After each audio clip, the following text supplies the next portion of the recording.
Greetings, humans, and my class right now. What's up, everyone? Hey! I'm recording in the middle of class, so, whatever. We're live. All right, this video is going to be quick because I need to get back to, teaching. So, that's good for you. All right, US enters World War II. So last video we looked at looking at what's going on in Europe, namely what Germany's doing. So we're going to pick up there. So Germany's last video invaded Poland, which was not very nice of them, very quickly, and it's called the Blitzkrieg, the Lightning War. So after they have gotten rid of kind of their enemies in the east, the Germans turn their attention to the west, namely the French. So 1939, Germany invaded Poland. 1940, so a year later, Germany invades Denmark and Norway because they want to protect trade, especially of metals that they need for weapons, for tanks, for many things. Then in May of 1940, they invade France. Italy joins them in June of 1940 in invading France. In that kind of double attack, France pretty quickly falls. So Paris falls June 14th of 1940. This is an image in the background of German troops marching under the Arc de Triomphe in Paris. Certainly some parts of France remain free, but especially the northern parts where Paris is are under German control. Now, France is not alone in fighting the Germans within France. The British go in and help them fight, but since the German army is incredibly well prepared and incredibly well armed and trained, they push both the French and Germans and English back. Both armies get pushed back to Dunkirk, which is right across from England on the English Channel. If you look at this map here, Dunkirk is right here. So with the German army surrounding Dunkirk, the British and French allied troops that are there, there's fear that, in theory, if the Germans attack, the whole army could be destroyed, pretty much ending the war. The Germans, for really unknown reasons, delay attacking. There's some rumors that Hitler delayed it. Others, more credible, are the army commanders delayed it because they didn't want to attack and the army spread out. So in that time that these troops, if you look at this image here, they're literally just sitting on the beaches waiting to be rescued. And the German army didn't want to send over their good ships, or the British army didn't want to send their good ships over because they didn't want to get them attacked by the German planes. So what happens is over 800 ships come over from England, many of them fishing boats or commercial boats, and rescue 330,000 Allied troops from the beaches. There are many that are left behind, namely French troops that are left behind that are captured. Also left behind, the British leave a massive amount of war materials, including 700 tanks, 20,000 motorcycles, 45,000 cars, and 11,000 machine guns. So not only are the British troops fleeing and really being defeated here on the mainland, but they also lose a massive amount of war materials, which is pretty harmful to the war effort. While they're waiting on the beaches, the German Air Force, it's called the Luftwaffe, which is incredibly, their planes are really fast. They're well trained. They've been training in the Soviet Union, are attacking them. So after the troops leave, the Germans turn their attentions to London. They want to really get the British out of the war so that they can take over the rest of Europe without much resistance. So it's called the Battle of Britain. Starts July 31st, 1940, and it lasts for a few months. It ends in October 1940. And the goal of this time was the Germans want to achieve superiority over the British Royal Air Force, the RAF. So the Luftwaffe bombs initially airfields, control towers, any sorts of bases and military sites. And then they turned their attention to just bombing cities. So they attack London. Mostly they attack at night because it's harder to spot the planes that are flying in at night.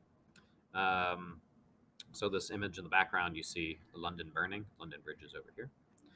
So Battle of Britain lasts for a long time, and over 40,000 civilians are killed during this bombing by the Germans, and over 1,200 members of the British Royal Air Force are also killed. However, while this is disastrous, the British are pretty resilient, and they have a secret weapon on their side. Not that secret, but certainly not as understood by the Germans as they would have liked, which is radar. And the British developed radar to detect aircraft, especially at night. And using radar, they're able to shoot down thousands of German aircraft during the Battle of Britain, which ends up having the Germans to scrap the offensive. So it's their first defeat of the war. It shows that the Germans are not invincible, which both gives strength to the British, but also the rest of Europe that is trying to fight against the Germans in the war. Meanwhile, the United States is neutral. They're trying to stay out of the war. After World War I, they're trying to keep out of foreign entanglements for obvious reasons. The war is dangerous, it's deadly, it costs the US a lot of money, and they're still in the Great Depression. So the US really tries to stay out. However, a lot of people are saying we need to help Europe. Look at what Germany's doing. There's horrible things going on.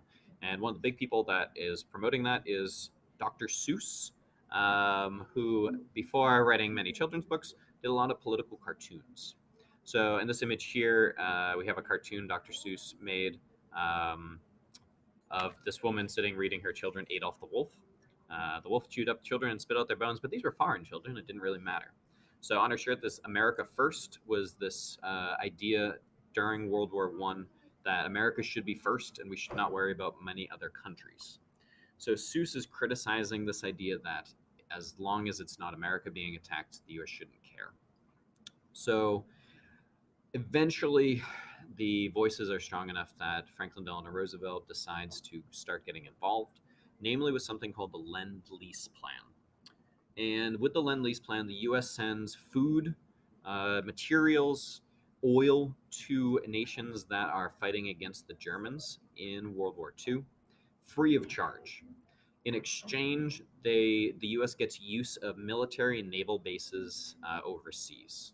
So they start to consider, like, all right, let's get our troops mobilized, let's get our resources overseas, and in exchange, we're going to give away supplies. In total, in today's money, the U.S. gives away over $680 billion in supplies.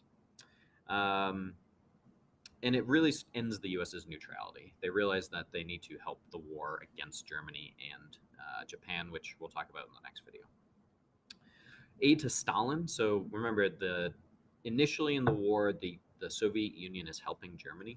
However, Hitler is wary of the Soviets, so he ends up invading.